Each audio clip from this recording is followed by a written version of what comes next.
Hello students. पिछली class में हमने प्रेजेंट कंटिन्यूअस टेंस के यूजेस के बारे में देखा था। In this class we are going to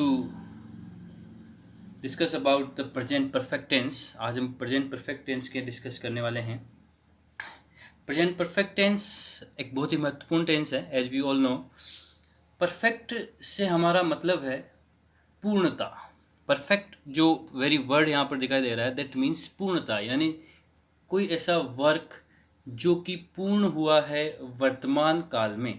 the present time the work has finished, कोई काम ऐसा जो कि पूर्ण हो चुका है। ऐसे सारे कार्यों के लिए हम प्रेजेंट परफेक्ट टेंस काम में लेते हैं। If we talk about the definition of the present perfect tense, definition जो इसकी है वो बड़ी ही साफ साफ हमें बताई जाती है कि प्रेजेंट परफेक्ट टेंस की डेफिनेशन से हमारा मतलब है कि ऐसा कोई टेंस जो क्या कह रहा हो, हमें बता रहा हो कि हमारी जो वर्ब है वो एक्सप्रेस की जा रही है ऐसे एक्शन के लिए जो कि रिसेंट पास्ट के अंदर कंप्लीट हुआ है। तो दिस टेंस इज यूज्ड, यानी काम में लिया जाता है, टू एक्सप्रेस यानी प्रदर्शित करने के लिए एक्शन, उन एक्शन को, कंप्लीटेड जो कि पूरे हुए हैं,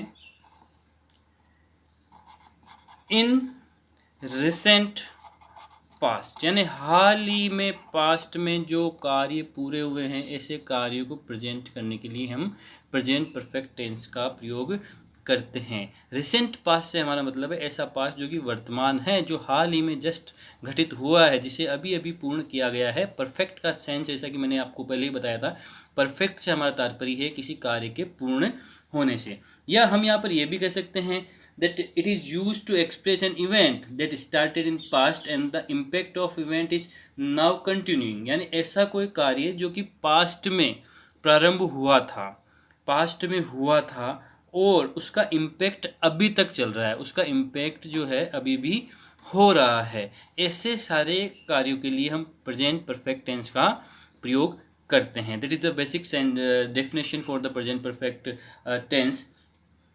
और अगर हम मोस्ट कॉमन इसकी डेफिनेशन ले तो इसमें हमें सबको पता है कि द एक्शन, एक ऐसा एक्शन, ऐसा कार्य दैट इज़ जो कि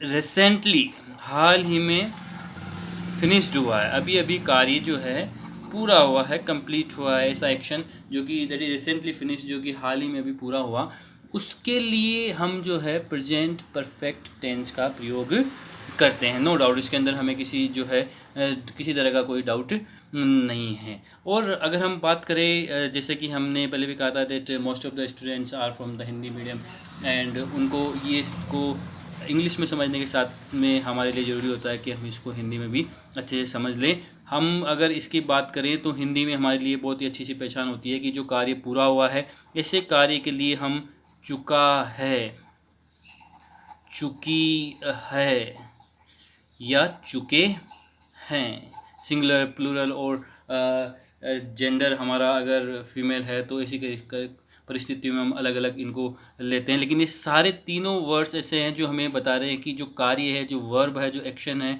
वो कंप्लीट हो चुका है, पूरा हो चुका है प्रेजेंट के अंदर, क्योंकि पीछे हमने उनके साथ में है भी लगाया है। तो ऐसी कंडीशन के अंदर इससे हमारा जो तात्पर्य होता है वो होता है कि ये जो टेंस है वो प्रेजेंट परफेक्ट टेंस है। या फिर हम कहें कि लिया है, ली है या लिए हैं, इस तरह कि अगर हमारे वाक्य के अंत हो रहा है तो ये भी डिनोट करता है कि these all sentence belong to present perfect tense, की सारे जो सेंटेंसेस है वो प्रेजेंट परफेक्ट टेंस से बिलोंग करते हैं। तो निश्चित रूप से हम इन चीज़ों से समझ सकते हैं कि ऐसे सारे कार्य, वर्तमान काल के ऐसे सारे कार्य जो कि पूर्ण हो चुके हैं, कार्य की पूर्ति हो चुकी है, पूर्णता आ चुकी है, रिसेंटली वह कार्य पूरा हुआ है, हाल ही में वह कार्य पूरा हुआ है, तो उसके लिए हम प्रेजेंट परफेक्ट टेंस का प्रयोग करते हैं। जैसे हम उदाहरण के लिए गए कि हम जो है चाय पी चुके हैं, बच्चे क्रिकेट खेल चुके हैं, मैंने खाना खा लिया है, रमा जो है अध्ययन कर चुकी है, ठीक है। तो ऐसे सारे कार्य जिनके वर्ब हमें बता रही है कि कार्य पूर्ण हो चुका है, क्रिया जो है वो पूरी हो चुकी है, तो ऐसे सारे कार्यों के लिए हम प्रेजेंट परफेक्ट टेंस का प्रयोग करते हैं। This is one of the most commonly used tense in English language. English language के अंदर या किसी भी लैंग्वेज के अंदर अगर हम बात करें तो मोस्ट कॉमनली यूज टेंस होता है, इसमें कोई बार बार इस टेंस का प्रयोग किया जाता है।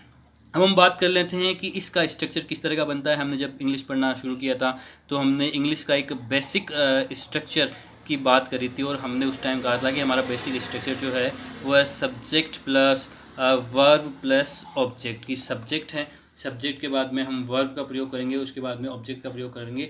This is our basic structure. और हमने कहा था कि हमारी सारी की सारी जो क्रियाएं जो हम करने वाले हैं टेंस के दौरान, वो सारी की सारी हम वर्ब के ऊपर करेंगे। तो यहाँ पर हम क्या करने वाले हम देख लेते हैं कि हमारा स्ट्रक्चर यहाँ पर कहता है कि अगर हमारा सब्जेक्ट, जैसे हम फ्रॉम द वेरी बिगिनिंग इसको दो पार्ट में डिवाइड करते चले आ रहे हैं, कि अगर हमारा सब्जेक्ट सिंगुलर है यानी एक वचन है, या फिर हमारा सब्जेक्ट प्लूरल है यानी बहुवचन है। हमारे पास में दो स्थितियाँ हैं कि हमारा सब्जेक्ट या तो एक वचन हो सकता है या हमारा सब्जेक्ट बहुवचन हो सकता है। ऐसी कंडीशन में हमें करना क्या है कि अगर हमारा सब्जेक्ट सिंगुलर है, सिंगुलर का मतलब या तो वो सिंगुलर नाउन है, जैसे राम, हरी, रमा, बॉय, गर्ल, ठीक है, तो ये सब सिंगुलर है। टेबल, सब एक चीज़ की यहाँ पर बात कर रहे हैं। ऐसे सारे नाउन संज्ञा हैं जो सिंगुलर है, या फिर वो प्रोनाउन है। तो प्रोनाउन होने की स्थिति में आप देखिए ही है, शी है या इट है, क्योंकि ये तीनों जो नाउन हैं ये भी प्रोनाउन जो है ये सिंगुलर को डिनोट करते हैं।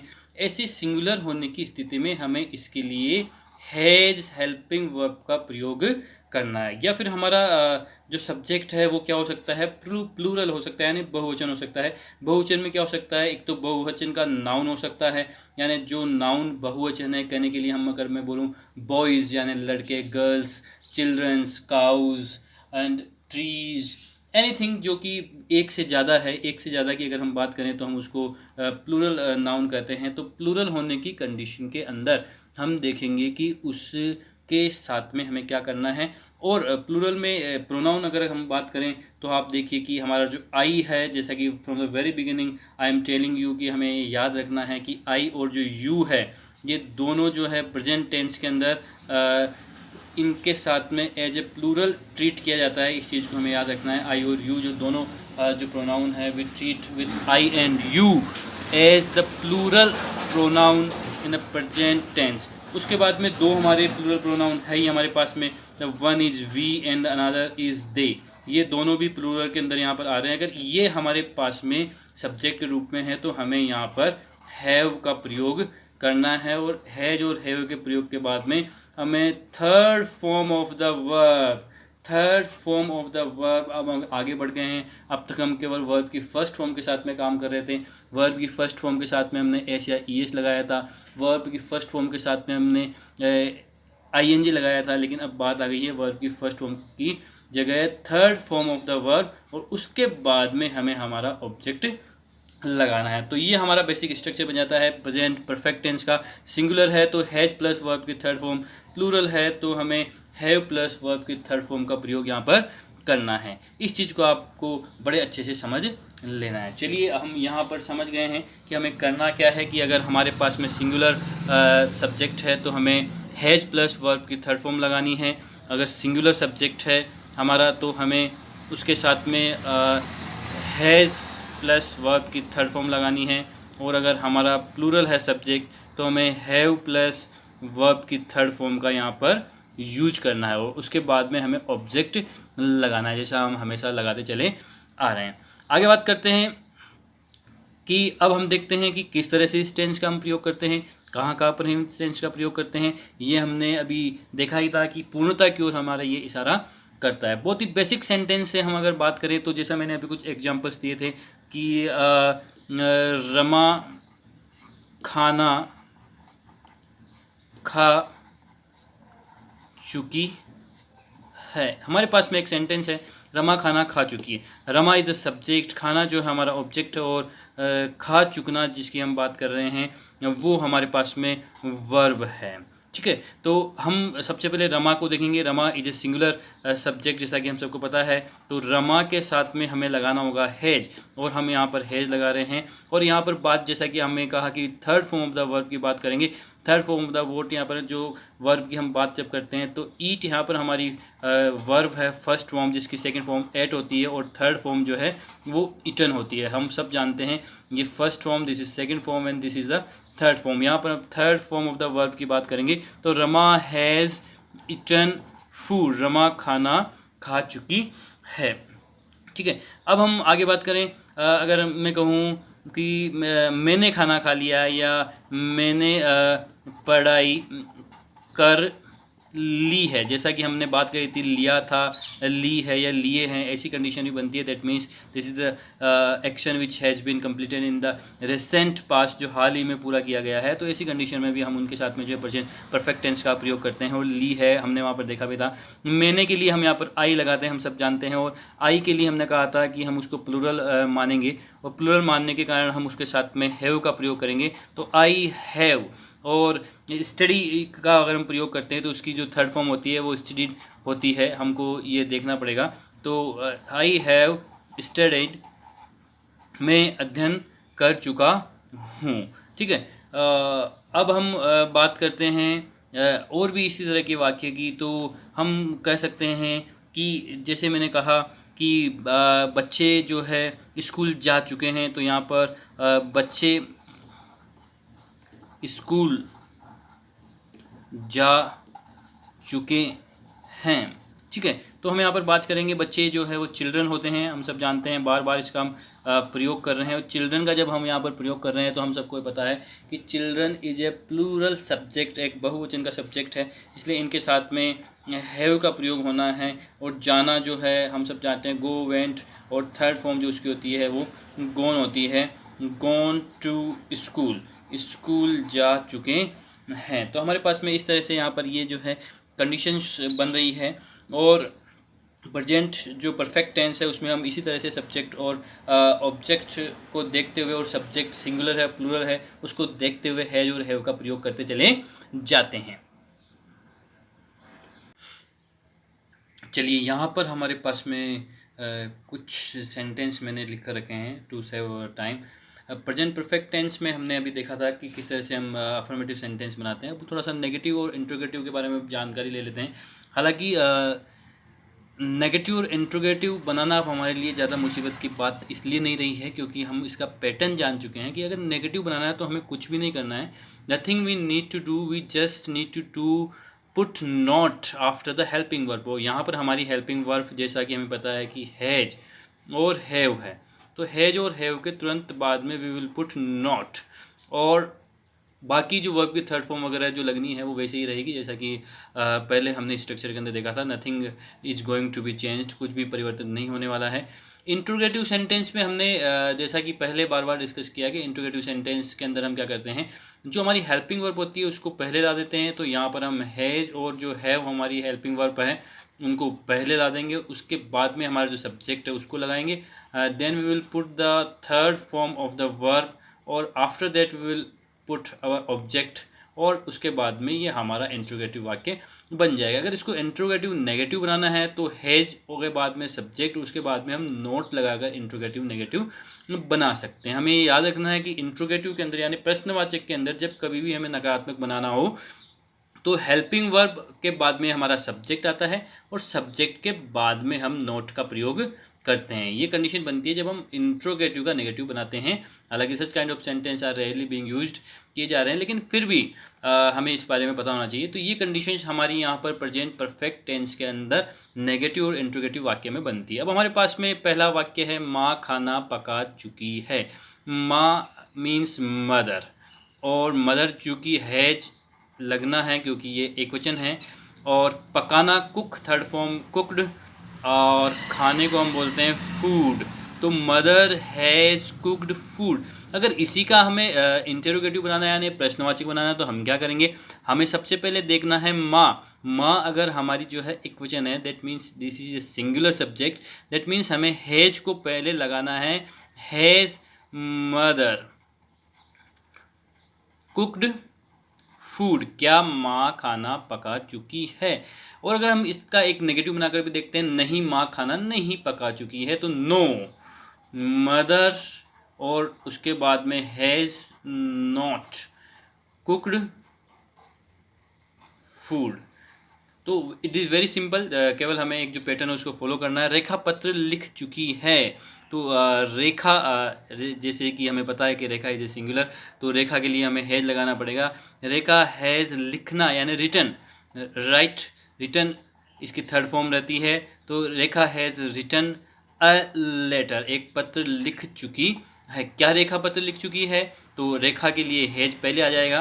Has Rekha written a letter, क्या रेखा पत्र लिख चुकी है। रेखा पत्र नहीं लिख चुकी, अगर नकारात्मक बनाना है तो nothing is to be worry. Rekha has not written a letter, इसमें भी हमें कोई प्रॉब्लम नहीं आने वाली है। Just we need to follow the structure which we have already mention, जो हमने पहले मेंशन किया है उस स्ट्रक्चर को हमें फॉलो करना है। इसके अलावा हमें कुछ भी करने की आवश्यकता नहीं है। हमने एक वाक्य आगे लिखा है, मैं ताजमहल देख चुका हूँ।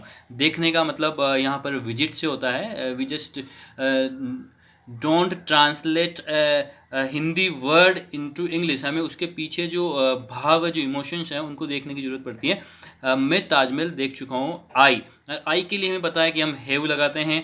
आई हैव विजिटेड ताजमहल, मैं ताजमहल देख चुका हूँ।